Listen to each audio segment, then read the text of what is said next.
Overdosis penggunaan gadget memang berdampak buruk pada mata anak. Datanya anak yang alami masalah mata, mulai mata minus sampai kerusakan syaraf mata meningkat. Seperti apa indikasinya dan bagaimana mengantisipasinya? Warga 62 wajib simak fakta ini.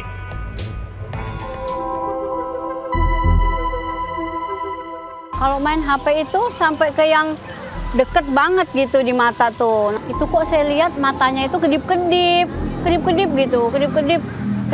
Matanya kenapa ini anakku kedip-kedip gitu.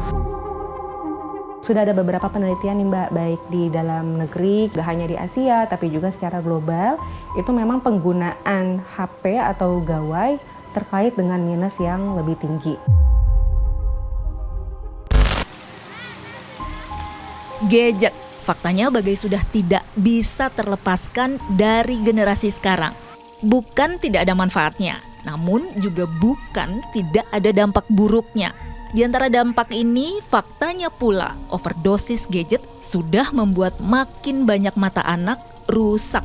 Mulai mata minus besar, mata juling, mata bengkak, mata kering, sampai gangguan syaraf pada mata.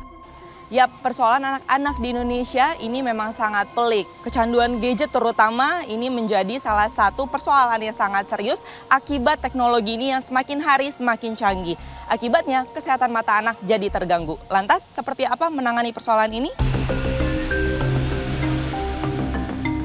Tahun 2024, Kementerian Kesehatan mengungkap tidak kurang 3,6 juta anak di Indonesia mengalami kelainan refraksi.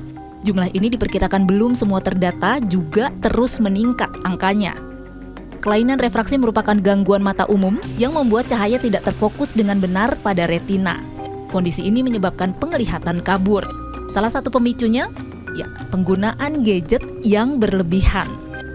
Mewakili kejadian ini, cerita Ningsih misalnya.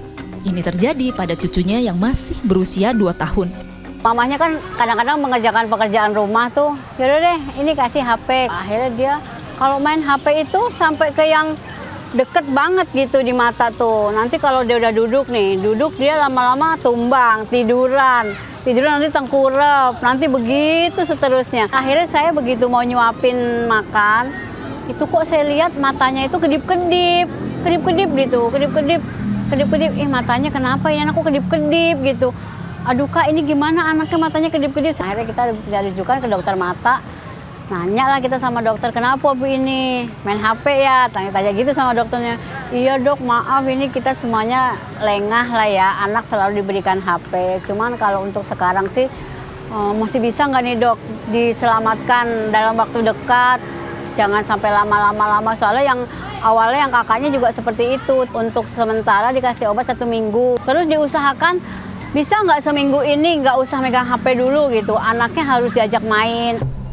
Masih banyak contoh lain lagi, dan faktanya pula bukan tidak ada yang telat atau bahkan tidak tertangani. Jadi perhatian, dokter spesialis mata pun ingatkan hal ini tidak boleh dianggap sepele.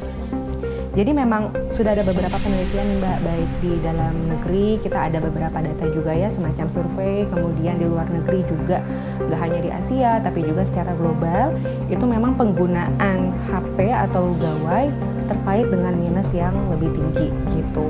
Dan sebetulnya mungkin bukan semata karena radiasinya aja nih Mbak, tapi lebih ke arah mungkin cara penggunaannya, bahwa mereka makainya berjam-jam, terus ngelihatnya sangat dekat, sambil tiduran, cahayanya nggak cukup. Kalau sinar biru biasanya itu memang berpengaruh ke sleep pattern-nya Mbak. Jadi paparan cahaya biru itu akan menghambat keluarnya hormon tidur atau hormon mengantuk, sehingga nanti anak-anak itu akan terganggu tidurnya, pola tidurnya jadi berantakan, tidurnya tidak nyenyak. Tapi di luar itu sebetulnya yang lebih berpengaruh langsung ke mata adalah penggunaan yang terus-menerus dalam jarak yang dekat. Karena pada saat kita melihat dalam jarak yang dekat, itu mata berada dalam kondisi yang kita bilang akomodasi, konvergensi gitu ya. Sehingga di situ terpicu untuk memperpanjang bola mata dan pada akhirnya memicu terjadinya minus. Paparan gadget bisa jadi tidak terhindarkan, namun dampaknya bisa dihindarkan. Salah satu diantaranya dengan terapkan 20-20-20 rule. 20 menit di depan gadget istirahatkan mata, Dengan melihat jauh setidaknya 20 feet atau 6 meter selama minimal 20 detik. Utamanya overdosis wajib dihindari. Peran orang tua mengawasi juga peduli. Krusial bagi masa depan anak. Nah, pastinya orang tua nih yang punya peran penting dalam menghadapi persoalan ini. Supaya gadget yang tadinya bermanfaat ini tidak berbalik jadi musuh bagi anak-anak. Husnul Khotimah, Agung Maulana melaporkan.